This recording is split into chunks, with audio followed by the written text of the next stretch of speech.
Bonsoir à tous et bienvenue dans la bande. Cette semaine pour le feuilleton, vous avez pu suivre des élèves passionnés par les sciences et technologies de laboratoire au lycée Michel Rocard. Ces élèves participent à des expérimentations et des projets pour acquérir des compétences scientifiques et technologiques dans des domaines très variés comme la santé, l'environnement, le textile ou encore les bio-industries. Un baccalauréat unique en Nouvelle-Calédonie, au pays qui leur ouvrira de nombreuses portes. On en parlera ce soir. Voici ce qui vous attend sommaire. Nous allons rappeler ce soir quelle est la filière sciences et technologies de laboratoire, pourquoi elle est la seule qui existe au pays en province nord, qu'est-ce que ces petits génies apprennent. Vous saurez tout ce soir. Puis dans votre rubrique Bon à savoir, nous verrons quels sont les différents métiers qui seront accessibles après ce bac au pays ou ailleurs dans le monde. Et restez avec nous car Steph ce soir vous fera découvrir des expériences faciles à réaliser à la maison pour vous amuser et on verra qu'on pourra tester ça en plateau. Bonsoir à tous. Bonsoir. Alors avec nous ce soir, nous avons deux professeurs donc, de cette filière STL avec deux élèves. Alors Anthony. C'est ça, bonsoir. Bonsoir, alors vous êtes professeur de la filière physique et chimie, c'est ça? Exactement, donc de la spécialité SPCL, donc dans notre filière STL. Juste à côté, Audrey Martin, bonsoir. Bonsoir. Alors vous êtes par contre professeur mais en biotechnologie? Exactement. Donc la deuxième spécialité, quand il n'y a pas physique-chimie, c'est biotechnologie. Et professeur également pour la classe entière en biochimie. Donc on verra pourquoi tout à l'heure justement il y a deux spécialités dans cette même filière. Alors avec nous les élèves, Waley, bonsoir. Bonsoir. Alors tu es élève, toi, de quelle spécialité? Biotechnologie. Biotechnologie, donc avec Madame Martin, enfin Audrey on va dire. Et puis avec nous Manly. Bonsoir Manly. Bonsoir. Alors toi par contre c'est physique et chimie alors. Oui. Pourquoi tu as décidé de choisir toi physique et chimie? Je suis plus à l'aise au niveau de la physique et chimie que la biochimie. C'est pas trop mon fort les bactéries et tout. Tu préfères les calculs voilà. Puis la manipulation de produits chimiques, c'est plus, pour moi c'est plus intéressant. Alors justement, quelle est la différence entre ces deux filières, physique-chimie et biotechnologie, Anthony? Alors, la différence principale, en fait, elle va se jouer sur une partie seulement du programme. On va avoir en commun de la chimie, qui va rester assez proche avec des analyses, des dosages. Par contre, nous, en SPCL, on va travailler sur de la physique, de l'optique par exemple, de la régulation avec des capteurs, alors qu'en biotechnologie, ils vont travailler sur des bactéries, des micro-organismes en général, que nous, on ne voit pas du tout. Alors, depuis combien de temps, Audrey, elle existe, cette filière au lycée Michel Rocard? Première année en 2017. Donc là, on est la quatrième année, première promotion de bac en 2018. Donc c'est encore une jeune filière et, comme vous le disiez, présente uniquement chez nous, au lycée Michel Rocard. Alors comment ça s'explique d'ailleurs qu'elle soit la seule à exister Alors ça s'explique en partie parce que le lycée a connu une grosse mutation. C'était le lycée agricole au départ.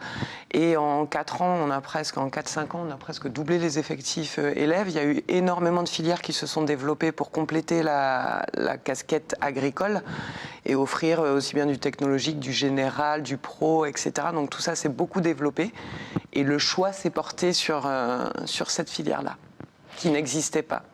Alors justement, pour mieux comprendre quelle est cette filière, je vous propose de regarder le premier reportage qui a été diffusé lundi soir dans votre journal. Prosper Poigou vous explique tout, on regarde. Au lycée Michel Rocard, en plus du socle commun, il faudra choisir dès l'année de première une spécialité. Biotechnologie ou sciences physiques et chimiques en laboratoire. La première spécialité étudie des exemples concrets d'application des biotechnologies dans différents secteurs tels que l'agroalimentaire, la santé et l'environnement à travers des activités technologiques variées relevant de la biochimie, de la microbiologie et de la biologie humaine. La spécialité sciences physiques et chimiques en laboratoire permet d'appréhender la diversité des métiers impliquant les sciences et technologies pratiquées dans des laboratoires, dans des domaines aussi variés que la production, énergie, produits de construction, emballage, produits chimiques, pharmaceutiques, agroalimentaires, textiles, l'aéronautique, l'analyse médicale et biologique, le traitement des eaux, déchets, pollution, la météorologie. Anthony, finalement, on voit que les domaines sont très très variés. Finalement, cette filière, elle peut vraiment toucher différents domaines. C'est une filière très polyvalente où on peut, après le bac, se spécialiser dans une multitude de domaines. On ne pourrait même pas tous les citer tellement on a de choix en fait. Et c'est là leur gros point fort en fait, c'est qu'ils vont acquérir une capacité en manipulation qu'on retrouve dans aucune autre filière. Walay, pourquoi avoir choisi cette filière, toi, particulièrement la biotechnologie? J'aime bien travailler avec les bactéries et puis je découvre des choses dans cette filière. Qu'est-ce que tu préfères vraiment faire? Ce sont les expérimentations? Oui, la pratique, les expériences. Et donc tu es en première, c'est ça? Oui. Est-ce que tu as déjà une idée de ce que tu veux faire plus tard? Je voulais faire un BTS bioanalyse et contrôle pour être biologiste. Finalement, c'est super d'entendre ça, Audrey.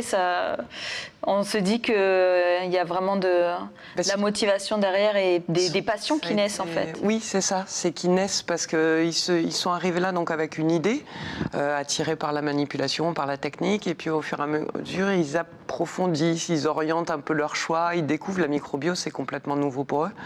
Les bactéries, hormis en filière STL, on n'en manipule pas au lycée. Donc c'est vrai que c'est des choses qui ont suscité leur curiosité, qui les ont intéressés, voilà. Donc non, c'est chouette quand on arrive là en fin d'année et qu'on se dit qu'on a des élèves qui saisissent un peu de leur avenir Et combien il y a d'élèves dans cette classe? Alors au total, ils sont 16, ce qui est un effectif restreint. Normalement, on peut en avoir un peu plus d'une vingtaine.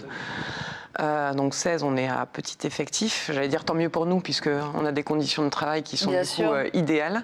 Et après, ils sont répartis dans les 2 spécialités. Donc là, actuellement, on en a 9 en SPCL et on en avait 7 en biotech. Et donc, durant l'année, il y a vraiment, c'est que des TP, en fait, des travaux pratiques, ou comment ça se passe? Non, alors sur les 9 heures de spécialité dont parlait Anthony tout à l'heure, le gros c'est du TP. C'est-à-dire qu'ils sont évalués, ils sont destinés à être formés sur des compétences pratiques, des compétences techniques. Donc il faut travailler en autonomie, tout seul, être capable de gérer ses protocoles, de gérer ses résultats, etc. Donc oui, il y a une grosse partie pratique, mais après évidemment on complète avec toute l'approche théorique et le reste. Alors je vous propose tout de suite que l'on découvre comment ça se passe justement dans cette filière biotechnologie, puisque Prosper est allé aussi suivre Chloé, en fait élève de première STL donc en biotechnologie, lors d'une expérimentation sur les yaourts. Un reportage qui a été diffusé mardi dans votre journal. On regarde. Ça c'est le lait fermenté qu'on a laissé toute la nuit reposer à 45 degrés. À partir du contenu de cette Erlenmeyer, Chloé va réaliser le 5e et dernier prélèvement de lait ensemencé, c'est-à-dire du lait commercial dans lequel les élèves ont ajouté des bactéries inoffensives pour l'homme afin de provoquer une fermentation. La veille, les élèves avaient déjà réalisé 4 prélèvements à 1 heure d'intervalle chacun. Le prélèvement du jour révèle quelques surprises. Hé madame, vous avez vu, c'est un peu plus solide. On dirait Du yaourt, du yop. Ça sent le yaourt. Est-ce que vous vous souvenez dans les documents hier, on a dit que la protéine majoritaire du lait, c'était comment? Elle s'appelle comment cette protéine? La caséine. Et son point isoélectrique, c'est-à-dire le point à partir duquel elle se déplie complètement, elle coagule, elle floccule, c'est à un pH de 4,6. Donc ça veut dire que quand le pH est acide à 4,6, on a une protéine qui se déforme et du coup qui va engendrer une solidification, une prise en masse du yaourt. Finalement, là, Audrey, on voit que les élèves sont quand même autonomes. Oui. Ils gèrent eux-mêmes finalement les expérimentations. Est-ce que c'est pas leur donner trop de responsabilités, ou au contraire, est-ce que vous, les filles, vous êtes contentes de prendre justement des responsabilités et d'être autonomes, de vous dire ah ben voilà, je sais ce que j'ai à faire, Manly? C'est bien qu'ils nous laissent de l'autonomie en gros. Comme ça, on peut apprendre à travailler tout seul et tout. C'est bien. Comment ça se passe, toi, par exemple, pour toi en cours? Vous commencez par un petit exercice ou alors c'est d'abord le cours et après la pratique? Comment ça se passe? Ça dépend des cours qu'on a. Mais la plupart du temps, on commence par un exercice. Après, le prof il nous demande de faire des protocoles et tout. Après, on peut faire des expériences, mais quand on a inventé, du coup, c'est bien, ça fait de la nouveauté, quoi. Vous pouvez concrétiser, mettre en pratique ce que vous avez vu juste avant, en fait. Oui, voilà. C'est l'idée. Et on approche, on a l'approche au départ et puis après on leur propose, donc elles sont en autonomie et elles doivent l'être. C'est vraiment l'objectif, on n'est pas censé être derrière elles. Une fois qu'on a parlé de la théorie, qu'elles se sont appropriées le protocole, qu'elles savent ce qu'elles ont à faire, elles démarrent et à partir de là, à moins d'une grosse bêtise, mais on les laisse évoluer et justement, c'est ça qu'on recherche. C'est qu'elles arrivent à être autonomes, se poser les bonnes questions, s'arrêter si ça ne va pas. Enfin, c'est en fin de première, on arrive à avoir cette autonomie-là qui commence à apparaître. Anthony, vous êtes d'accord? On est vraiment dans cette filière sur le côté authentique des sciences. On veut qu'ils découvrent, qu'ils proposent, là, comme Mélanie l'a dit clairement, ils proposent leur expérience. Donc ensuite, ils la testent. Bien sûr, nous, on vérifie qu'il n'y ait pas de danger pour eux. Et s'il n'y a pas de danger, même si on a repéré, nous, une erreur, on sait qu'il y a un endroit où ça ne va pas forcément aller, on va les laisser essayer leur expérience, donc bien sûr, encore une fois, que ce ne soit pas dangereux. Et ils se rendent compte que ça fonctionne ou ça ne fonctionne pas. Donc c'est comme ça que ça doit être en science. On n'apporte pas tout sur un plateau, on essaye, ça fonctionne pas, on valide. Il y a un problème, du coup on se dit, mais quelle est la solution? C'est ça. Et là, ils sont vraiment en autonomie dans cette filière-là. Et c'est l'avantage, comme on a des gros créneaux, on a des séances de 4 heures en manipulation, on peut les laisser essayer des choses et réessayer des choses jusqu'à qu'ils comprennent ce qui fonctionne et ce qui ne fonctionne pas. Alors on le voit dans les reportages, finalement il y a beaucoup de filles quand même dans cette filière. Combien il y a de filles par rapport aux garçons? On a 4 garçons. Oui, On a 4 garçons et On a 3. on a que 3 garçons. Ah bah non, 3, puisque garçons, Gémaël, oui, Gémaël, exactement. 3 garçons sur 16 alors, c'est Oui, ça? C'est ça. Oui. D'accord. c'est ça. Les filles, qu'est-ce qui vous attire en fait finalement plus, parce qu'on croirait que la science ça attire plus les garçons, mais au final on se rend compte que non, pas du tout. C'est vraiment la manipulation, Waley? Oui, manipuler et voilà, apprendre des choses. La précision et tout. Ouais. Après, oui, c'est vrai, on ne sait pas pourquoi pas plus de garçons, mais... C'est comme ça. Ouais. c'est vrai que dans les sciences, on s'attend à trouver souvent un ratio, comme quoi c'est pas vrai. Donc voilà. Voilà. En fait c'est faux. En fait, c'est faux. C'est faux. C'est ça. Et combien il y a d'heures, du coup, Anthony, de cours, on va dire, pour cette filière STL par semaine, par rapport aux autres cours? En toutes les matières confondues ou juste pour la spécialité? Juste pour la La spécialité. spécialité, c'est 9 heures par semaine. En sachant que ce ne sont pas les seules sciences par semaine, ils ont aussi à côté de la physique-chimie générale et des maths et de la biochimie. Oui. Donc en termes de sciences, une majorité de leur emploi du temps sont des matières scientifiques, en plus de la spécialité.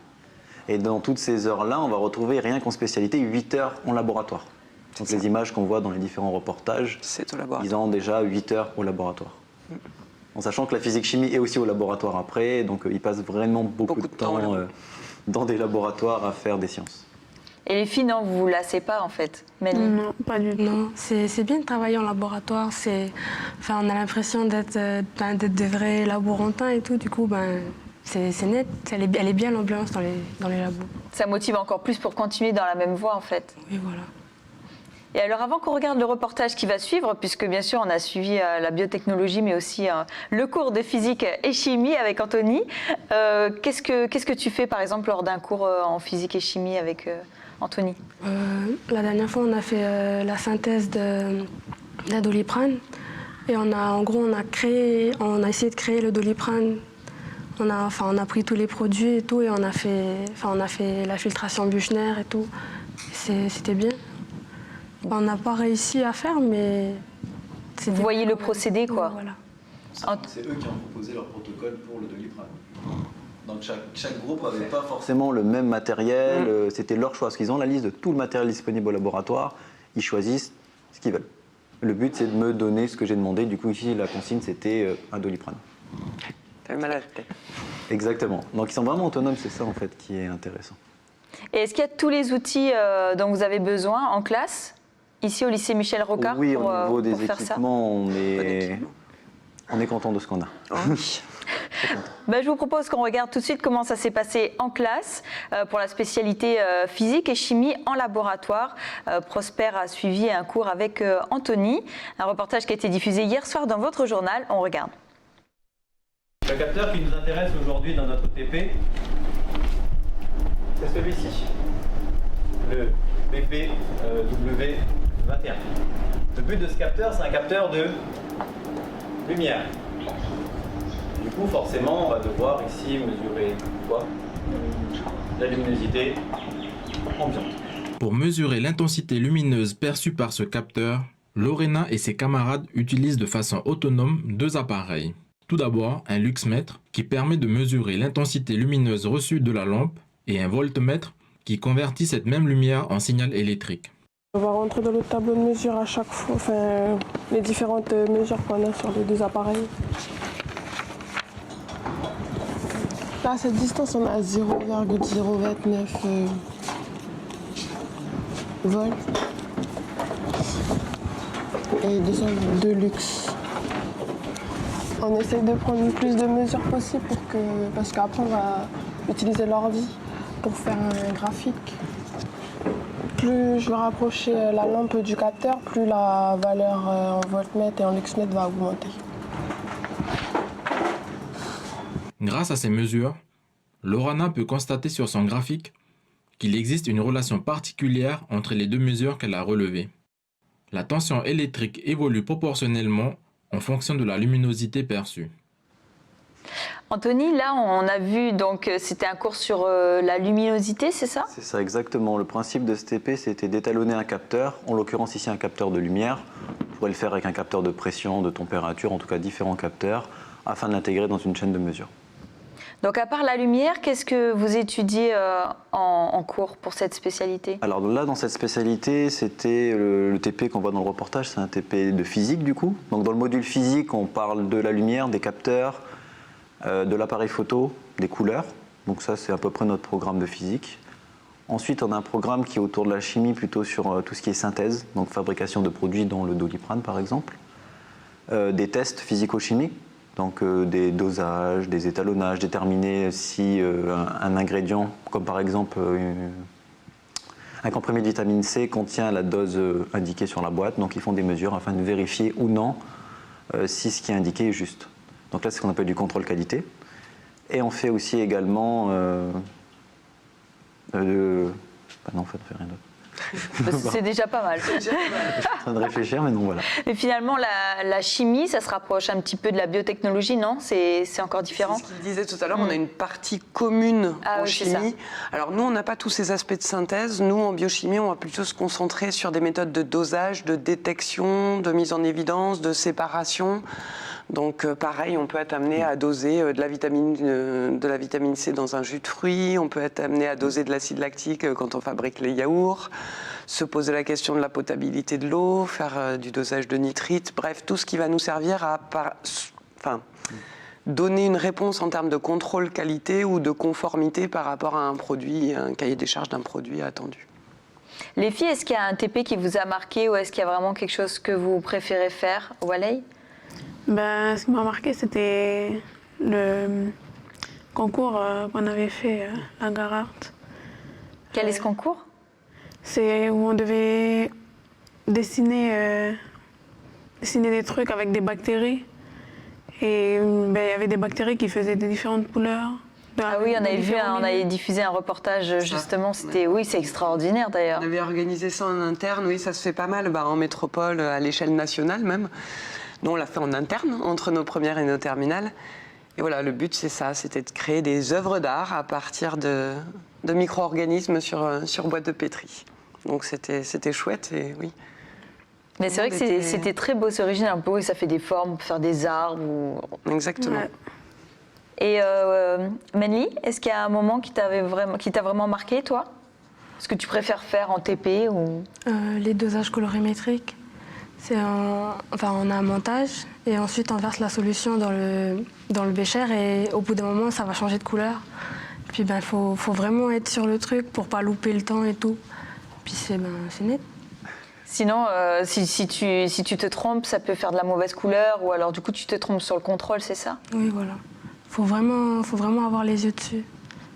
Bon, merci les filles. Avant de savoir quels sont les différents débouchés justement auxquels vous pouvez bénéficier avec cette filière, je vous propose que l'on retrouve Steph pour sa chronique Le Tour du Web, mais en fait pas seulement puisque c'est surtout des expériences qu'elle va nous faire faire. Jingle.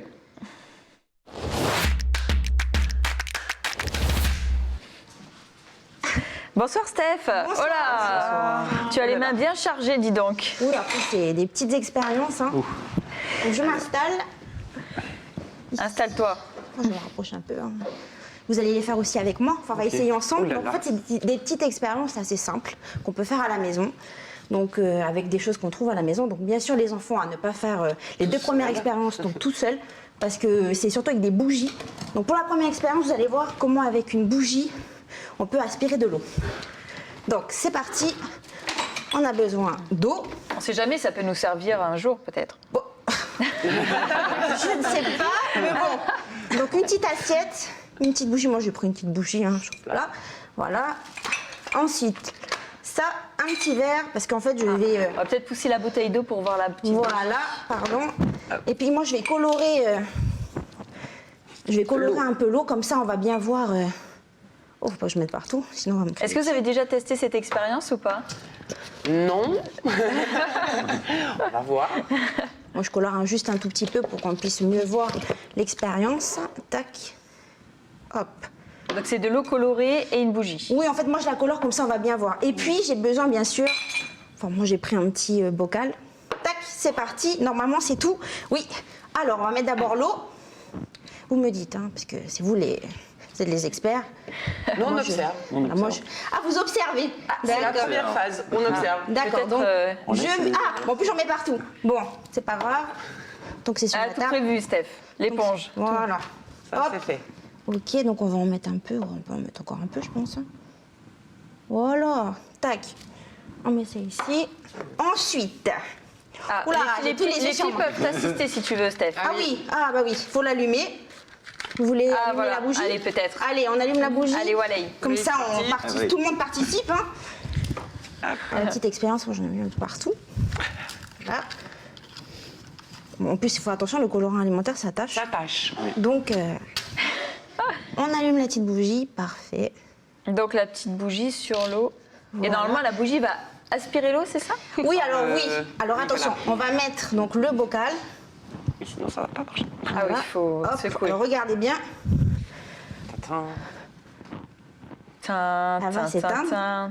Et normalement, voilà l'eau. Ah ouais, excellent. Alors, donc je vais donner une explication, vous me dites. À moins que c'est peut-être mieux que c'est vous qui la donnez. Alors, jusqu'au bout. Allez-y. Alors, de ce que j'ai compris, c'est que quand la bougie elle brûle, c'est parce qu'elle consomme de l'oxygène. Quand on met le bocal, donc elle va s'éteindre parce qu'il n'y a plus d'oxygène. Donc l'air à l'intérieur du bocal, il va refroidir. Donc ça, il y aura plus, on va dire que la densité à l'intérieur, elle va être moindre. Et donc la pression va diminuer. Mais par contre, la pression à l'extérieur est toujours la même, donc elle n'a pas changé. Et elle va exercer une pression, et c'est cette pression-là qui va faire rentrer l'eau à l'intérieur. C'est ça? J'aurais pas dit mieux. Hein. C'est très bien. Bravo. C'est bon. Ok, ça c'est la première expérience. Donc on va la mettre ici. Bon, en tout cas, réussi. Oui, réussi en plus. En plus, réussi, oui. Ah bon, super, parce que bon, j'avais un peu peur. La deuxième expérience, je regarde mes petites notes. Ah oui, c'est celle-ci. Donc c'est un peu la bougie, on va dire magique. Enfin, magique si on peut dire ça. Donc je vais mettre la bougie ici. Encore une bien les bougies, hein. Oui, c'est ça, ça tourne autour de la bougie. Voilà. Donc C'est bientôt Noël, tout va bien. Voilà, c'est ça. Donc du coup, on va mettre la bouteille ici. Donc j'ai pris une bouteille en verre, comme ça elle va pas tomber. Et normalement, donc j'ai besoin encore d'une assistante pour allumer. Voilà, allez, allumette. Voilà. Mani. Alors, vérifiez que les élèves savent manipuler. C'est ça. Jusque-là, manipulation de l'allumette. Allez, Mani. Oui, tu allumes Analyse la du petite risque. bougie. Alors. Faut déjà que je réussisse à allumer. N'hésite pas, Steph, si tu as besoin des filles, elles peuvent... Oui, ok.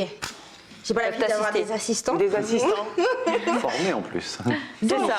Qualifiés. Là, bon, du coup, on va essayer. Si je souffle, normalement, je devrais souffler comme ça derrière la bouteille. Est-ce que vous pensez que la bougie va s'éteindre? Attends. De souffle, de face derrière la bouteille. Oui, juste Non, parce derrière. que l'air va passer sur les côtés, donc elle va passer. Donc, Ça va non. s'éteindre. Si, ça va s'éteindre. Alors, Voilà. alors, expliquer Mais t'as soufflé donc, trop à fort. Océane. Je ralentis. Je vais au-dessus maintenant. Donc du coup, alors la petite explication. C'est le Pourquoi physicien. Ah, c'est moi qui dois expliquer. Voilà. Ok. J'ai pas révisé, mais bon. En fait, je pense qu'en passant autour de la bouteille, l'air, on a une espèce d'effet Venturi qui se crée et du coup, elle est redéviée et elle suit les rebords de la bouteille. Bah c'est ça. En fait, oui là. Ah ouais, elle longe la bouteille longe, pour... elle prend la Et forme après, de la elle se bouteille. rejoint. En fait, au lieu de s'écarter comme ferait la lumière. D'accord. Exactement, elle continue. C'est un peu le principe qu'on trouve sur l'aile de l'avion. L'air, elle se rejoint quand même de l'autre côté. On ne crée pas du vide derrière. Super. Ben dis donc. Ok. Merci Steph. Bon, c'est pas fini, on fait une petite dernière, maintenant tout le monde va participer. Allez. Alors, Ok, c'est parti. donc du coup, j'ai pris des petits verres, mais bon, en plus j'ai utilisé le mauvais verre. Ah là là, c'est pas Faut possible. boire le colorant non Non. Donc du coup, C'est pas du sirop. hein. c'est pas grave. Mais est-ce qu'il est Ce qu'on va alimentaire, faire, celui-là c'est que je vais vider ça. Hop, là-dedans, je vais rincer. Oh, il y a des solutions à tout. Hein. Moi, bah je oui, suis pas sûre toujours. qu'on fasse ça dans les laboratoires. On rince plutôt plusieurs fois, on va dire, alors, si on fait ça. Ok, bon, on va faire vite. Donc 3 petits verres. Donc pour cette on va réaliser des lampes à lave temporaires. Oui. Vous savez, les lampes avec le liquide transparent et puis les petites boules là, en cire fondue. Et donc pour ce faire, de l'eau, de l'huile et du colorant. Donc j'en ai 3. Et puis surtout, Donc ça, tout le monde peut le faire à la maison. bon après on peut faire avec du bicarbonate de soude apparemment et du vinaigre il me semble. Oui. Mais moi j'ai pris des petits cachets là. comprimés. En plus orange ça va être mieux. Donc du coup voilà des comprimés effervescents. Donc c'est parti. Tout le monde fait. Allez, Donc on y va. ce qu'il faut faire, les filles vous pouvez venir filles, aussi, venez là. on participe. Donc d'abord il faut mettre de l'eau. Alors, Allez, on met à un tout vous. petit peu d'eau. Vas-y, tu peux te rapprocher, hein, n'hésite Mélanie, pas. viens. Oui, j'emmène mon pouf. Jamais bon. Donc on met de l'eau. Donc d'abord on va mettre. Je vous Allez, laisse allez. faire, hein, je vous laisse faire. Moi C'est parti. je fais la Nous, on prof. fait la nôtre en commun et Je mets de l'eau les filles, jusqu'au. Alors faut Je mettre suis un le tout- protocole. faut mettre Elle a dit un tout petit Ah, peu tout là-dedans. petit peu, j'ai bien écouté. Alors, Bon, on va partage. répartir, Allez, on peut va remettre... répartir. Alors voilà, on met un tout petit peu d'eau. Vous les versez dans un verre. ça. C'est pas grave, sinon vous avez un. Je vais mettre un petit verre ici là. Un tout petit peu comme ça ou un petit peu moins encore? Oui, non, c'est bon là comme ça. Hein. Voilà. On peut mettre un peu plus. Hein. Voilà, attendez. Ah bah non. Oui, parce que c'est vrai que c'est bien, faut bien doser. Et voilà. Moi, j'aime pas trop. On les avait, doses. on avait l'habitude des millilitres. Il nous manquait un petit peu de précision sur le volume. Un tout petit peu. Alors ensuite, on va mettre du colorant. Ok. Je vous laisse. Choisissez vos couleurs. Là, choisissez, hein, j'ai placé, mais vous pouvez. On met du colorant. Bon, c'est des lampes à lave temporaires, bien sûr. Hein, c'est pas... Un peu, beaucoup, très Oh, comme vous voulez, au moins 10 gouttes, on va dire. à 10 gouttes. Oh, bon, Ça va être compliqué. C'est pas C'est grave. une belle goutte là. Oui, Voilà. je suis généreusement sur la goutte. Donc normalement ça devrait faire. Bon j'ai pris un petit pinceau pour tourner, hein, mais bon le problème c'est qu'on va laisser comme ça. Tourner un peu le verre, voilà. On rajoute de l'huile. Donc Comme on ça, va- c'est joli, déjà. On va mettre... Oui, c'est Déjà, c'est joli. Déjà, c'est pas mal. Donc on met l'huile. Donc l'huile. Jusqu'en haut, hein. Oui, jusqu'en haut. Mais pas plus haut. Voilà, on va mettre de l'huile. Voilà. Bien sûr l'eau et l'huile ne se mélangent pas. Voilà. Donc du coup. Ah, donc on comprend mieux comment ça fonctionne pour les lampes comme ça, alors. Bon enfin voilà, ça c'est les lampes à lave made in maison. Hein. Made in maison. Juste une différence de temps. Donc ensuite, vous avez mes petits cachets là. Donc vous pouvez les couper en plusieurs morceaux. Hein. Voilà, vous prenez. Plus on met de morceaux. Vous savez, donc voilà. Hein. Ça va pas faire une réaction chimique et tout. Non, non, non. Donc on va pousser Non, ça un normalement, peu avec comme l'eau et celle-ci. l'huile, Je vais essayer de on mettre risque là. pas grand-chose. Donc c'est bon, tout le monde a un peu. Je vous ai mis 2 en fait, un deuxième si vous voulez. Ok. Parce qu'après plus on en est. Hop, c'est parti. Donc on casse. On y va? On y va. Et normalement, bah c'est. On met tout. Oui, vous pouvez mettre tout et ça devrait. Ouais, bravo, génial, Voilà. c'est magnifique. Enfin, bon. Attends, C'est- on va le faire décoller. Voilà, et après, plus vous rajoutez, plus ça monte. Hein. C'est pour ça que c'est temporaire, bien sûr. hein. Ah ouais, Joli. super. Bon, celui-là, il est actif. Hein. Oula. Oh la Un vache. volcan actif. Hein. Et sans avoir ajouté le reste. Oh Et ça là, se réveille au fur et à super. mesure. Pas mal. C'est magnifique. Voilà, c'est Allez, une petite hop. lampe. Hein. On peut peut-être lever les verres pour montrer, peut-être. Ah. Non, mais on masque tout après. Voilà, on voit un peu. Y'a pas de chine? Non, Non, non, bien sûr, il ne faut pas les boire. c'est hein. pas un cocktail. Hein. Avec de l'huile, ça risque d'être sympa. Ah ouais, peut-être un, ça aurait suffi. Mais c'est impressionnant Ah, en c'est tout cas joli. le résultat. Voilà, des Bon petits. bah, Prochaine expérience à suggérer, on mélange les couleurs, on essaye de... exactement. Et pour Noël, ça peut faire un beau cadeau si jamais vous arrivez à l'enfermer. à recharger avec de l'éperalgan. C'est ça. Super. Super. Merci Steph en Bah, tout cas c'est pour, moi. Merci à vous d'avoir participé. Merci, pour ces merci. belles expériences. Du coup, on en profite sur cette expérience pour savoir un petit peu les filles ce qu'elles pourront faire plus tard après ce bac de sciences, technologies de laboratoire. Alors juste après le bac, souvent, c'est vrai que c'est une voie technologique. On n'en a pas parlé. Reste avec nous, Steph. On dit voie technologique, souvent associée à des études courtes, mais pas que. C'est-à-dire des gens qui voudraient continuer sur un cursus universitaire, poursuivre sur des études plus longues, ça se peut. On évoque souvent principalement les BTS, donc des formations en 2 ans après le bac. Et on en a 2 qui sont bien en adéquation sur le territoire. Il y a celle qui est au lycée Michel Rocard, donc filière PP pour pilotage des procédés. Et il y a celle qui est au lycée du Mont d'Or, MSE, métier des services à l'environnement, donc qui débouche sur des choses assez différentes. Et puis après, il y a pléthore de BTS accessibles, mais là, il faudra bouger. C'est ça, en métropole ou à l'extérieur. Exactement. Ouais. D'accord. Ouais, il y a énormément de choix possibles en termes de formation BTS. Et on en a 2 sur le territoire, ce qui est déjà pas mal. Et le reste, par contre, il faudra bouger en métropole. Ouais. Alors Mani, qu'est-ce que toi, tu aimerais faire plus tard? Moi, je voulais faire un BTS PP, comme c'est sur le territoire. Alors PP, on va rappeler... Pilotage des procédés. D'accord, donc c'est ce qui est au lycée Michel Rocard. Oui. D'accord. Et en gros, on a beaucoup de stages, on peut aller dans des usines, puis c'est bien, quoi. C'est en rapport avec le métier que je veux faire, du coup, c'est plus pratique. Et le métier que tu veux faire? Laborantine. Laborantine. Du coup, c'est vrai que la plupart, ça reste dans le contrôle qualité. Sur les BTS, on en a pas mal sur le contrôle qualité, mais ça peut être vraiment varié. Hein. Le contrôle qualité est une partie. C'est une partie, mais non, c'est très varié, sans parler de tous les cursus universitaires, bien sûr. Il y a du choix. En tout cas, il y a du choix. Par rapport au métier, par contre, est-ce qu'il y a vraiment un métier porteur en Nouvelle-Calédonie ou qui est vraiment recherché suite à cette filière? Métier porteur, il y en a plusieurs, ça dépend des secteurs. Il y a dans les métiers de l'eau, il y a dans les métiers des déchets, notamment revalorisation des déchets ou traitement même des déchets. On a tout ce qui est laboratoire, bien sûr, laboratoire d'analyse ou pour tout ce qui est agroalimentaire. On a toujours un pôle de contrôle qualité, etc. Donc oui, des débouchés, il y en a. Tout dépend de la filière et de l'orientation qu'on veut donner à tout ça. Et du coup, comment ça se passe? Dernière question, en fait, pour chaque année. Il y a des élèves qui décident de s'inscrire et l'année prochaine aussi, ils pourront? Chaque année, là? Bien sûr, normalement, oui. Il n'y a aucune restriction. On les attend avec plaisir. Non, ce qu'on a organisé, c'est des stages d'immersion pour ceux qui avaient quelques doutes par rapport à l'organisation après la seconde, en se disant j'aimerais bien, mais je ne suis pas sûre. Donc on a eu nos élèves en interne qui peuvent faire des stages d'immersion. Et on a reçu aussi des élèves de Blaise Pascal, du Mont d'Or. Enfin, on avait lancé cette possibilité-là pour qu'ils puissent venir choisir, on va dire, en toute connaissance de cause. Qu'ils viennent voir avant si ça leur plaît. Les inscriptions ont débuté, elles sont terminées déjà ou pas? Ah non, elles n'ont pas terminé. En fait, là, on est en fin de semestre. Donc, les conseils de classe, par contre, les fiches de vœux avec les vœux d'orientation, tout ça doit être déjà bien avancé. Maintenant, les inscriptions au lycée, sont pas terminées encore. C'est pas terminé.